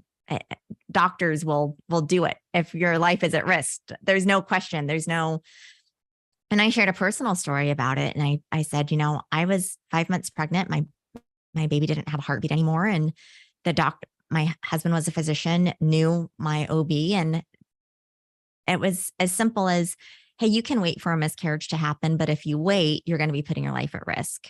We can do a medical abortion. And medical terminology, a miscarriage is a spontaneous abortion. And the point is, Republicans and Democrats don't get this. When the narrative is that Republicans want to take away your rights, your human rights, your health choice rights, I'm going to share a personal story to understand that's not the case. This is medically necessary. This is not something that's in jeopardy here. And since the law is protected, your rights, even if it's not medically necessary, are still protected. But we can't come together as a party and have a stance on that or have a collective message, because the red districts that are not in jeopardy control the narrative, and the blue districts that are in jeopardy are at the consequence of being silent or because we can't come up with collective messaging. That's really sad. So talk about this, not just for abortion, but pretty much every issue there is. Yeah. We're using abortion to talk about, right? It's like the Republicans on the far right side, they believe every person on the left is getting abortions every day just for the hell of it. Then you have liberals who think that the Republicans want to do just what you said. Yeah. And neither is true, right? Neither is true. Both of them have this all or nothing philosophy. And most people in the middle are like, no, like common sense stuff, right? Right. I mean, I'm from belief you've got rid of 1% of the left and 1% of the right, everything will be a lot better. Yeah. So politics is so polarizing. And if you only focus on the media, you would think that we hate each other. And there is, just like you mentioned, there's a small population on the right and on the far right, I'll say, and a small population on the far left. And they do hate each other. But those are the small groups that are controlling the conversation for everyone else. And we have to get off of social media and we have to talk face to face to each other. And we have to educate ourselves on the issues so that we're not leaving it up to politicians, so that I don't have to leave it up to the RNC or to the state party or even to my local district or county to come up with a message, so that when we're talking face to face to each other, we know that that's not true. And we're not having conversations with each other anymore because we're all remote. It's easier to go through social media. And we're all scared of being canceled still. And we need to get out of that. Like, comedy is such a big thing, right? Like, I love going to stand-up comedy shows, and the death of comedy is being politically correct or the fear of being canceled. And if we can't do that, if I'm fearful of losing my job, or if I'm fearful of losing a group of friends, we all need to remember that you're not the base. The Constitution is the base. So if you think that because you're donating the most money or you're volunteering the most, that your opinion matters more than anyone else's, that's not true. We have to stick to the laws in our state. And if we want to change those laws, we have to win. And we're not going to win if we have an extremist message. Can you talk about how, like, if you're a Republican of Washington, you might not be a Republican, you're probably not a Republican in Texas, right? Or if you're a liberal in Texas, you're probably not a liberal in Washington, right? Can you talk about how each state has their own flavor of Republican, Democrat? Yeah, that's very true. And I think in Washington, I talk to my friends that live in Florida and live in Texas, and they're like, man, your Republican isn't the same as my Republican. Like, I can't even believe you're talking about abortion up there. And I'm like, I can't afford not to talk about abortion. Like, it's the law, and people are lying, saying that we're trying to break the law. We just can't do it. And then I have my friends in Texas that are like, I would never be that brave to talk about abortion. I would never talk about my own miscarriage. I would never do this. And again, this is not everyone, but this is the people that are in politics. Or I've had people say to me, if I talk about this, I'm going to lose my donors because they are 100% pro-choice or they're 100% pro-life. And if I pick a side, I'm going to lose that money to fund my campaign. And we don't have to be pro-choice or pro-life. We just have to respect the law in Washington state.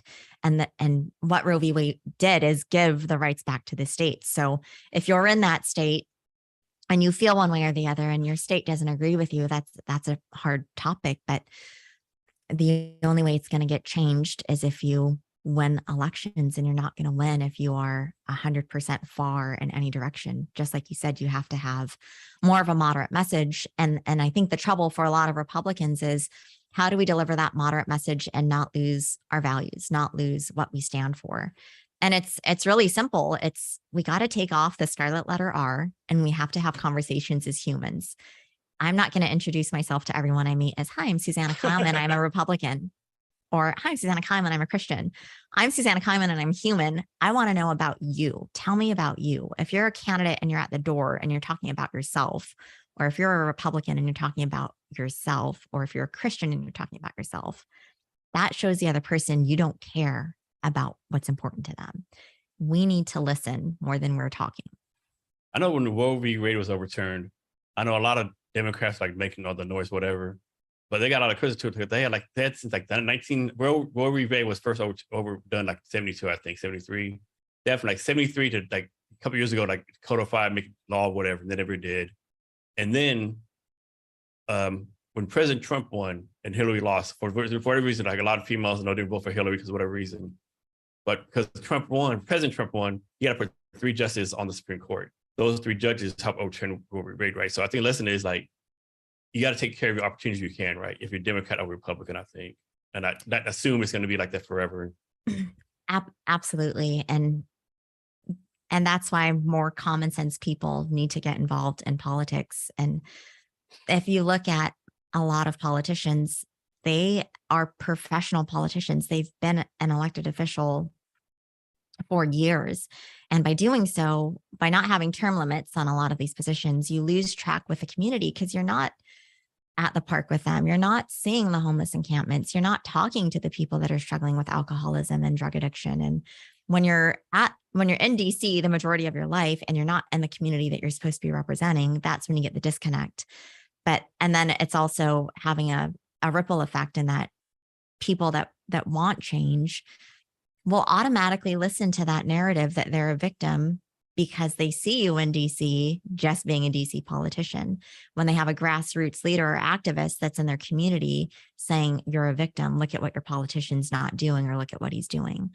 And if you're only at the country club, and if you're only in DC, and you're only in politics to socialize, and you're not doing the grassroots things and volunteering in your community, you are feeding into that narrative and you're proving the other people right. And we need to stop proving people right. Yeah, like I don't believe in term limits, but then I was like, sometimes, man, maybe we do need term limits, right? Because a term limit, like you vote for somebody out, right? But if you used to, like, Jason Keilman on the ballot every single time, and you don't know the other person, like, who you're going to vote for, right? So, and then again, it's like, why is these people like in the office all the time? Because they, quote unquote, represent their people, right? Even though a state representative in Kentucky might be something opposite where you want here in Seattle, they're doing what their people want. So I just think it's a mixed bag. I don't think it's an easy answer. Yeah, there's definitely not an easy answer, but I do think if there's not term limits, that all politicians can do a better job, whether you're a candidate, a grassroots leader, an activist, on, again, getting out of your echo chamber, reaching out to your community to see, okay, what you're obviously very upset about something, which means you're passionate about something. Tell me more about that to help me better understand the issue. Because all I'm seeing is this Facebook rhetoric or this hate message from you that you absolutely hate me. And again, if we make it about ourselves, we're never going to grow the party. We have to make it about the cause, and the cause is nonpartisan. Everybody cares about the cause, right? And we have to be more about that. How do we solve this? I think one of the reasons most qualified people don't want to run because they're afraid that they run for office. Oh, Jason Keilman back in 1992, he stole Snickers bar in school, or like all this stuff comes out, all these talents come right. And everyone has lives, everyone makes mistakes. Yeah. But no one wants to have that scrutiny. Like, is there a way to fix that, you think? Yeah. For me, like, I just own it. Like, everyone is human. And I think the more that you want to keep concealed, the more people see that you're not authentic, especially if it ends up coming out later. And like, yeah, I've been married before. I've been divorced before. BFD, almost everyone has been there. And it wasn't the plan. Obviously, I didn't get married to get divorced, but it happened. And I'm so lucky that I'm still cordial and have a good friendship with my ex, but I'm not going to hide it because it's not the typical, it doesn't fit into a mold of what someone wants me to be. If anything, it makes me more human. And, when I was deployed, I have some really embarrassing stories that happened to me. And when I tell those stories, people want to hear those things. They want to know that you're human and that you fell on your face and that you broke your nose. And they want to hear that you had to drink, out of the grog bowl, out of a boot that your sergeant major was wearing all day. And they want to hear that you puked afterwards. And they just want to know that you're human. And I think the more that we try to pretend that we're perfect, the more people see right through it. And people are tired of the fakeness. People want someone that's going to be authentic. And I'm the first to admit that I'm not perfect. And I'm still actually working on finding myself so that I can be more authentic. But I'm not going to find myself if I'm not in tune with my community, because we are not meant to be alone. We're meant to be social creatures, and we're meant to thrive off of each other and help each other. And opportunity is basically filling a gap, right? And filling a gap for someone else. It's not filling a gap for yourself. It's you providing a solution, or it's you providing an opportunity to fill those gaps so that other people can succeed.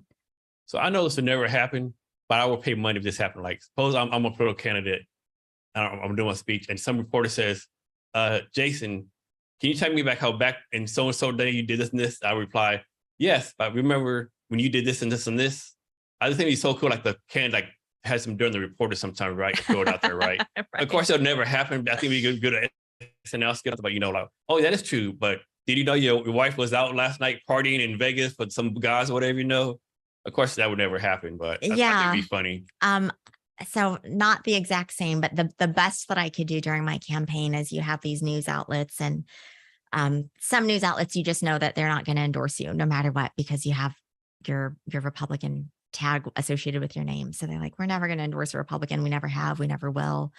But the endorsement process is, you do an interview and you get asked questions, and it's not hard at all. It's like any forum. And I was getting advice from people in and out of politics, like, don't waste your time. They're not going to endorse you anyway. And some people are like, no, you should do it, because at least if there's a conservative Democrat out there, you might get their vote. Or if there's an independent, you might get their vote. And so I would post about, I would repost this specific news outlet ended up endorsing the incumbent that won the election and that I ran against. And they endorsed him based on solutions for crime. And so I went back and I reposted every crime story that the incumbent had supported that led to the crime. And so I was just like, it's just a little ironic that you are posting and reporting on this crime, that the incumbent voted for the policies that sparked this crime, but you're endorsing this incumbent on solutions for crime. Unbelievable. Yeah. So it's easy for me, right? Or someone with common sense to kind of see the obvious. That's hypocritical. But to them, they're like, oh, we're sticking it to her. We're giving it to her good. And it's like, no, you're actually proving my point even more. And anyone with common sense can see that. And I think that's why a lot of people have lost trust in these bigger media outlets, and why independent journalists like Brandy Cruz are taking off. Yeah. I'm a big fan of Brandy Cruz. Yeah. And like news is like, I don't know, like CNN, I mean, what they call the Clown News Network, Fox News, now they're admitting that they knew Trump was making stuff up, and like, what's the name? Tucker Carlson was caught on a text saying that, he had to say stuff so customers wouldn't go to Newsmax. This is craziness. Yeah. And that's also another reason why we need to get out of our echo chambers. And I know saying that is easier said than done, because it's so hard to find credible sources of information. But all I can say is keep an open mind, know that information is always, someone is always digging for more information for the truth. In the end, the truth always comes out. It's better to be ahead of it. It's better to own your mistakes as a candidate. It's, there's so many things. I think time is probably the biggest thing. I wish I would have left my job sooner and campaigned full time since the beginning, because the stories that people share with you when they donate $1, because that's all they can afford, that $1 donation is almost means more to me than the $10,000 check. $10,000 check is going to make stuff happen, but the $1 donation from that person that's struggling, that's making minimum wage, that's walking 5 miles to their job, that's on food stamps, that's been struggling with substance abuse, that $1 is like everything that they have. And for them to give it to you and to share their story with you, that's why I wanted to win for them. And to not win is just like, it's so heartbreaking, but that's why you just have to, I can't think about giving back or listening as I can only do that as a politician, because anyone can do it. Anyone can volunteer in their community. Anyone can give back. So with Brandy Cruz, it drives me, makes you laugh sometimes. Like you heard on Twitter, right? She's a active on Twitter. Liberals, because you're being a conservative Republican because you've been a liberal. Like she must be doing something right if both sides are going after her like that. Well, she sticks to common sense. And I think that's, common sense is not always Democrat. Common sense is not always Republican. Common sense can be, ooh, that kind of hurt to hear, and the truth is not always going to tickle your fancy. The truth is something that you need to hear. And one of my friends was saying the other day, like part of being a good advocate is telling people what they need to hear, or giving people what they need, not what they want. Yeah.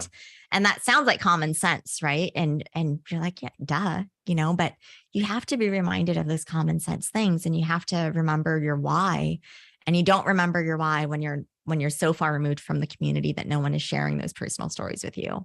So when you ran for a state representative, there were several times where you posted you went to your old apartment in Lakewood and left notes. Did you ever get in contact with those people or whatever came with that? Or No, yeah, they never reached out to me. And it was such a bummer because when we used to live there, the very first step of the apartment to go up the stairs was shaky. And this was like years ago. I was in the 5th grade, I think, when we lived there.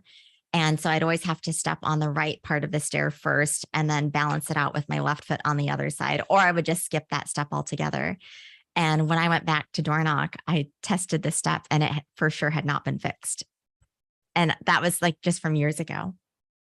Man, it's too bad I never got in touch with you. So next we're going to play it like sort of a game, right? Okay. So we're going to assume that you won the election, that you're in the state representative right now. And we're going to go with some issues. What a tease. So first one, economy. If you're in there right now, how would you handle, or would you take the economy? What would you be doing with that? Yeah. So we had, I think it was like a $15 billion surplus during COVID that got brought in. And the first thing that I would do is provide tax relief. I think the biggest thing in the 28th is we can reduce the sales tax. So that would have been the first thing that I would have done, is reduce the sales tax. And if there's other, depending on how much of the budget is left over, give that back to the people, either in the form of a stimulus or in a program that they need. So if there's communities out there that need, like the city of Dupont, or the city of Lakewood, where I grew up right outside of the base, that area, is called many things. And I didn't know. None of them are good. None of them are good. And I didn't even know all of the different nicknames for that area that I grew up in until I did a ride along with the Lakewood PD. And it wasn't even the police officer, the detective that I was doing the ride along with that told me. It was when we would pull people over, or when I'd get out of the car and, listen to what they had to say, listening to the people that were being asked questions, they would refer to their own neighborhood as these names. And I'm like, really? How long is, so I started asking around and they're like, oh yeah, we've been calling it that for like years. And I'm like, what do you mean years? Like, oh, for at least 50 years. And I'm just like, I had no clue when I'm, growing up on Chicago Avenue. I just had no clue. But yeah, so you just give it back to the people. You give it back and I don't always believe in stimulus checks because we're creatures of habit, right? We want instant gratification. It's probably higher inflation now. Yeah. What are you going to do with that money? So if we could invest into community centers and to programs that actually have KPIs, how is this program going to work? How are we going to measure the effectiveness that this program is working? Is it the reduced crime rate? Is it decreased kidnappings by keeping kids off of the street? Is it decreased gang activity? How are we measuring the success of this program? But reducing taxes is the first thing I would have done. So what would you say is the number one economic problem? Inflation, cost of living, the biggest thing. We do have a housing issue, obviously. The problem with the 28th specifically is that we're already so developed. So we're having to look at creative ways on how to incorporate more housing. And it's now tending to be like attached living dwelling units and being more creative with, mother-in-law suites. Can you build a mother-in-law suite above your garage? Can you have retail on the first floor? And then can you have residences above that? There's so many challenges, but the city council, if you are listening to the people, you already know what those concerns are, but yeah. So next, public safety. What do you be doing about public safety you're in there right now? Yeah, so repeal and replace the laws. The Do Not Pursuit bill is getting some traction to be revisited again, and that's all because people were protesting on the steps. And unfortunately, there were some lives lost because of this Do Not Pursuit bill. And people need it's always a law, right? Until it happens to you. Like, if I was a criminal, I would love that law, right? Yeah. It's like you're telling me I do a crime, I just got to run away. You can't chase me. Like, yeah. What criminal is gonna say? Hey, stop. No. Well, and police officers now and detectives, when they pull you over, they're almost like they feel bad because you actually stopped and then they have to give you a ticket. They almost feel bad for giving you a ticket because they're just so happy you pulled over. And you're most likely a law-abiding citizen that like ran a red light or were speeding or were on your way to work or something like that, versus the criminal that has a record that is kidnapping someone that you can't pursue them because of the laws. And people die. People have died because of that. Why do you think this area is so, I hate to say use the word anti-police, but so low, like anti-law enforcement? It's the actions of few that punish the majority of the crowd. And like I said, those actions are inexcusable. Those people people should be held accountable. It doesn't matter if you're wearing the uniform or not wearing the uniform. If you break the law, you break the law, and you should not be taking advantage of a situation. Social media is a huge part, right? Like when you see the clips on Facebook or on TikTok or on Instagram, you are seeing a snippet. 5 second out of probably a 20-minute thing. Exactly. You don't know what happened that led up to the police officer having to use force. You don't know what happened. You just don't know what happened before that 5 seconds. And when you're only seeing that 5 seconds of the police officer having to use force or defend themselves, of course it's going to look horrible. You don't have the narrative behind it. So next, homelessness. We talked about some before. I'm a firm believer, like, I think some people want to be, I won't say use the term, they want to be homeless, like they're comfortable with it, right? They have the lifestyle, but then again, you see people on the drugs and all that mental illness and stuff. And my thing is, like, I know in Seattle, they've thrown at least millions and millions of dollars on it, right? And it seems like it's getting worse. So I don't know. What's your take? How do you fix it? Yeah. So first you have to stop throwing money at the problem. And people think that when you stop funding something, that means that you don't care and that you're just leaving these people to die. But I truly believe that sometimes you have to stop and you have to take a pause. Where are the existing resources going? If you can't track down a dollar to where it's going and you can't measure the effectiveness of that dollar, that program's not effective. Everything a taxpayer pays into should have a tracking progress. It really should be like when you order something on Amazon and you're able to track the order. It should be like Uber Eats. Like you order something, you can see your delivery driver, and that should be the same way with our tax dollars. I'm paying property tax. And if you look on your city website, your City of Dupont website, they do a really good job of breaking down the dollars so you see where your property taxes are going. But it's the same way for when you pay sales tax. It's the same way when you pay federal taxes. Any tax that you pay, you should be able to pull up where that dollar is going. And then you need to be able to hold that dollar accountable. So show me that money went to that homeless person or to that village or to give single mothers baby formula or to give mothers baby formula, period. And not to pay like 2,500 people 6-figure salaries. Exactly. Yeah. And I'm a firm believer everybody needs to pay taxes. I am not sticking up for the people that are rich and successful, but I also don't think that the rich and successful need to be penalized either. As long as they're paying their fair share, and we can debate all day long about what a fair share is, but also you paying taxes, whether if I'm making $60,000 a year, which is the average household income in the city of Lakewood, I think it's a little bit more than $60,000 a year. If I'm making $60,000 a year and I'm paying taxes, I almost want more accountability than that person that's making $1 million a year, because my money is less.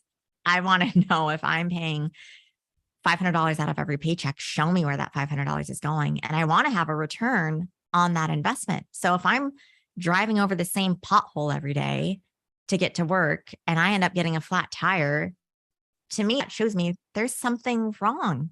If that pothole has been there for 30 years, there's something wrong.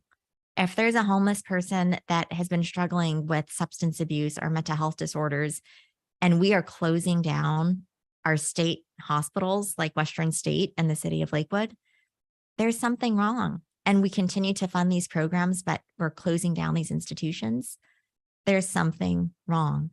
And so we have to first just kind of stop, take a pause, stop funding these issues so that we can assess where the problem is. It's a temporary pause. Yes, people will suffer, but that's where you have the grassroots organizations step in. Grassroots saves when government fails. I see it all the time. And that's a real shame. The fact that we need grassroots organizations is just a fact, is just proof that government organizations are not the solution to everything. I agree. So next, let's talk about housing. So I want to ask you about, I know recently there's a lot of stuff about rent control going on right now. What do you think about rent control? Is that a solution, bad thing? I know a lot of people probably say it's not a good thing. I think I could be wrong about that. Yeah, so I have mixed views on this. Obviously, I'm a landlord. I have rental properties in the city of Lakewood or in the city of Dupont, and I want to be able to have my mortgage covered by being a landlord. That's the whole point. So that's a good point. Like when COVID came out, there was always programs like renters, right? But I was like, what about the landlords, right? Right. I mean, you still got to pay your mortgage, right? Yeah. no one gave you a break. Like, exactly. Yeah. And so you have to look at it from the aspect of a landlord, and you have to look at it from the aspect of a tenant. If you are homeless and the only thing that's standing in your way is affordable housing, then I do think that there needs to be affordable housing, but I don't think it's the property owner's responsibility to have solutions for government failures. That's the whole point of being a capitalist. That's the whole point of being an entrepreneur. That's the whole point of being in business for yourself, is to be profitable, or at least have your investment covered. And for myself, with the properties that I rent out, it covers my mortgage and my HOA, and Dupont, we have 2 HOAs. It covers just that and nothing more. So I think I might have a profit of like $25 a month, if that's nothing, and I don't think it's fair to penalize the person that's renting out the home with rent control measures.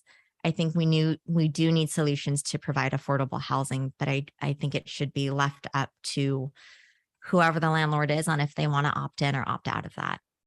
But it certainly shouldn't be forced. So we're talking about abortion some. So as you mentioned, there's like the thing in the state of Washington to make it codified, like make it part of the state constitution amendment. What's your view on that? It's not needed. It's unnecessary. And if it's not codified in the Constitution, it will be because the Democrats are using it as a tool to further divide the party, further divide the Republican Party, and further use it as a tool to have a one-up on Republicans. As long as and all we have to do as Republicans is come together with messaging and say, we understand it's state law. We're not going to do anything to take away that state law. What we are going to do is support those women who choose to give birth. Okay. Anything else you want to say about abortion before we move on? It's do your research. Republicans support women's health. Republicans support women's rights. We understand it's a state law, and it has been a state law since 1970.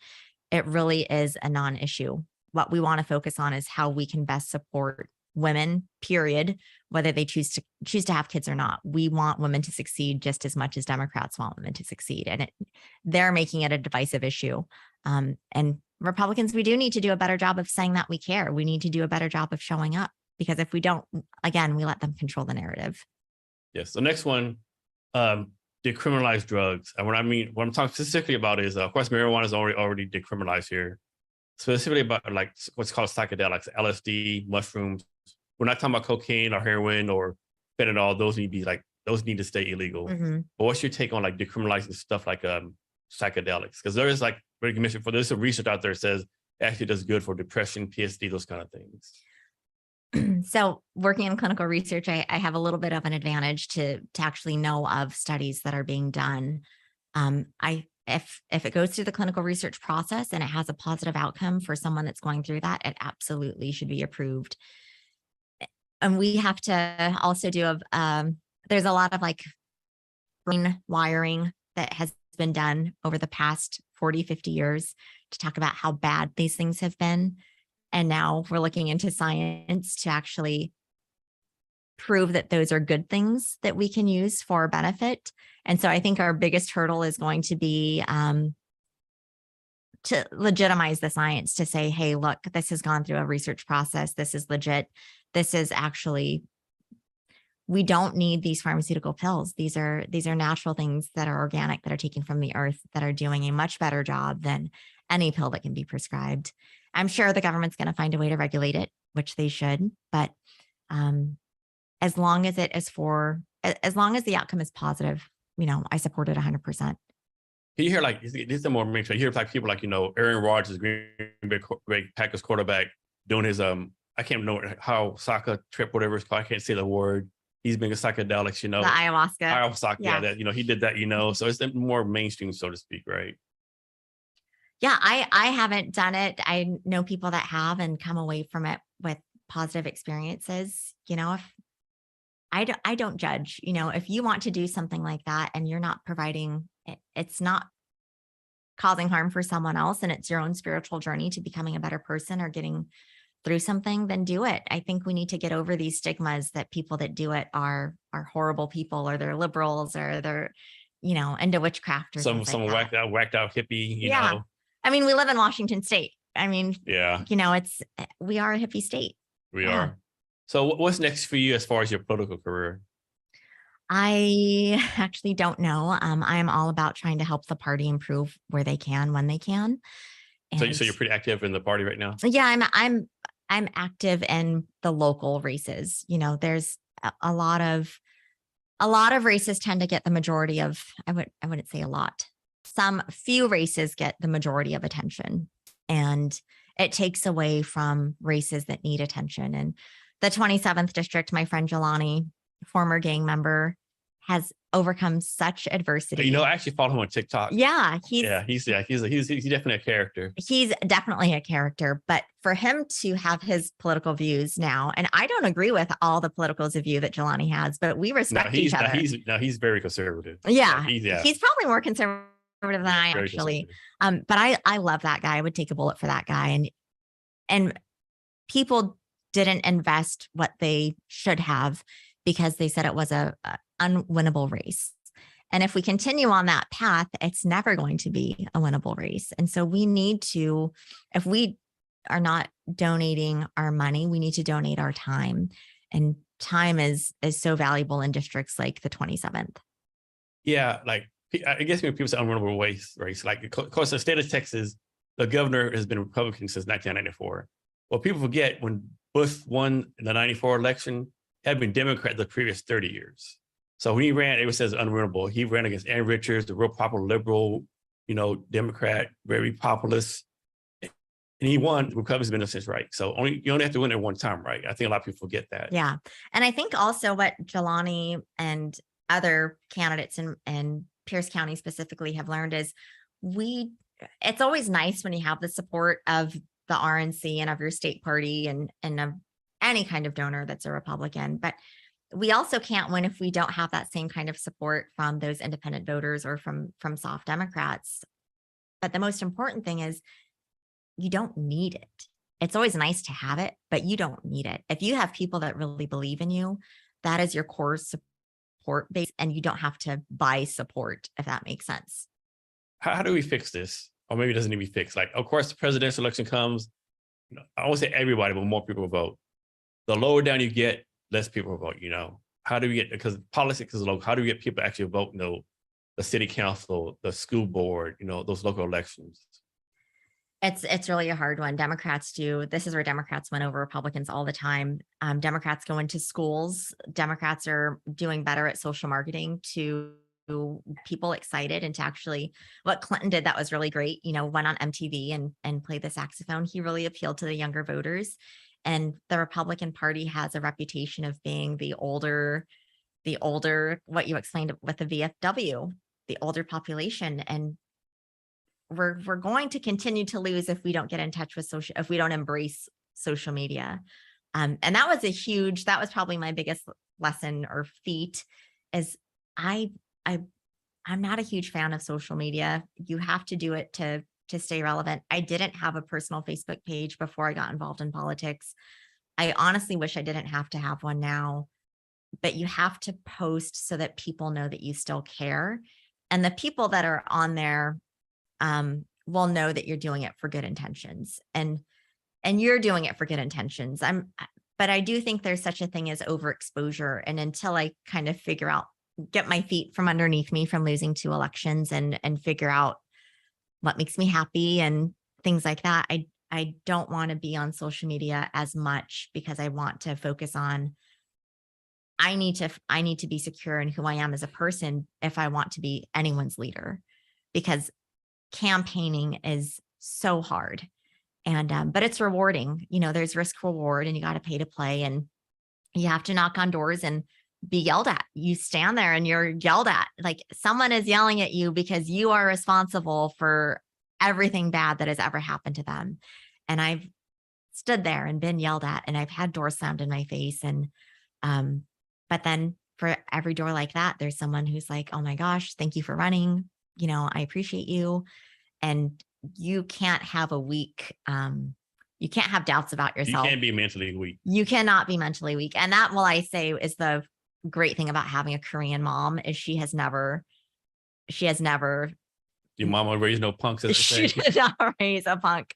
And I mean, it's still like, I'm human, obviously, like it would be nice to, like have like, oh, good job. But she's always like, no, what can you do next? What can you do better? What can you do faster? And, if I lost something, even at school in volleyball or tennis, if I lost, it's like, you need to practice more. It was never like, oh, you'll get them next time. She's like, I never wanted to raise you. I never wanted to say you'll get them next time, because if you didn't practice, you weren't going to get them next time. And so having that mindset being raised by a Korean mom really kind of thickened my skin a little to handle politics. But if you're only campaigning and you're only being a candidate, you kind of lose sight of your why and who you are as a person. And I think I need to get back to that myself, so that the next time I do run for something, whether it be next year or somewhere down the line in the future, that I have that core unrockable foundation, so that way I can take another slam door in my face. So this is in my opinion. I think as a country, the last thing we need is a President Joe Biden versus President Donald Trump election in 2024. I agree. I mean, how do we prevent that? Because I don't think there's anyone, the Democrat going against Joe Biden. Some lady did. She's like some journalist knows I heard of. And of course, it might be Trump and DeSantis. How do we as a country, like, man, we need to do better than Trump Biden again? Yeah, I think it's just like what we're talking about is having these conversations. So I voted for Trump, but it's more that I didn't vote for Hillary. I voted for Trump because I wasn't voting for Hillary. That doesn't mean I am a fan of the guy. I am a fan of a lot of the principles. I've always said that Trump is presidential in policy, but not in character. And that's what I appreciate about him. However, in a blue state like ours, he's not good for elections like mine or for races like mine at the local level, because we all get looped into this, whether it's true or not, we all get looped into anything good or anything bad that ever happened with him. And it more tends to be on the bad side. It's also disheartening because Nikki Haley is a wonderful, capable candidate, in my opinion. We had an opportunity to have another capable, strong, intelligent, fearless woman be the Speaker of the House, and we missed that opportunity. And there's so many missed opportunities that are happening, that have happened, that continue to happen. We need to encourage our own party to continue to challenge ourselves. There is no one size fits all Republican. And I think as soon as we realize that, the sooner we can say, okay, we have our differences, but here's what we need to do to advance the party. Here's what we need to do to win. And some of that may just be optics, but at the end of the day, we can't make change if we don't win elections. And the wonderful thing, the great thing that I envy about Democrats is how well they're able to campaign together. Who knows, they might hate each other behind the scenes, but when it comes to face value, they're all on one piece of paper saying, here, vote for us. And we can't do that. Not Republicans. Yeah.